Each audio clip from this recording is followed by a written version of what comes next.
Today I'm going to talk about rotavirus. Rotavirus is in the news because it was one of the vaccines that the government downgraded from a universal recommendation to one that's part of shared decision making. So I think there's a couple of things I want to clear up about rotavirus, and that's what I'll try to do in this video. So rotavirus is a viral illness, obviously it's in the name, that causes diarrheal illness. And it is something that is unpleasant. It was something that was a rite of passage for many children to get. And prior to the vaccine being introduced, we didn't see that many deaths in the United States, 60 to 70 deaths that were caused by rotavirus, but 70,000 hospitalizations. That's not insignificant. And some people say that why vaccinate against something that was mild? And I don't think a childhood hospitalization is mild. I think that most parents don't want their child to be hospitalized for anything or even have to be seen in an emergency department.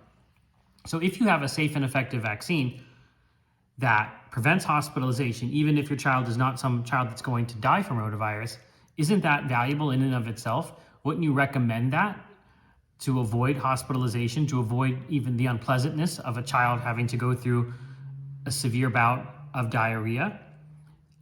And that's the part that I don't understand, is why some people think that certain diseases are worth having, or that children need to pay a tax on their childhood by going through these diseases. If you've got technology that can make it easier to traverse a world and where there's these infectious disease threats like rotavirus, why wouldn't you use that technology? And it's not as if the universal recommendation meant every child was forced to have rotavirus vaccine, or that every parent was forced to have this administered to their child. They often could refuse if they all could refuse if they wanted to.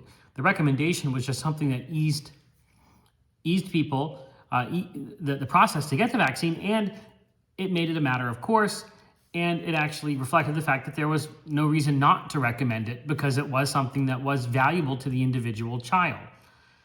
So we will see rotavirus hospitalizations increase in the United States in children if this new status for the vaccine translates into less parents vaccinating their child.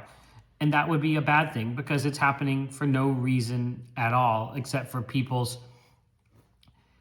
sort of anathema that certain people have towards vaccinating against 17 or 18 different childhood illnesses. I wish we vaccinated against more childhood illnesses.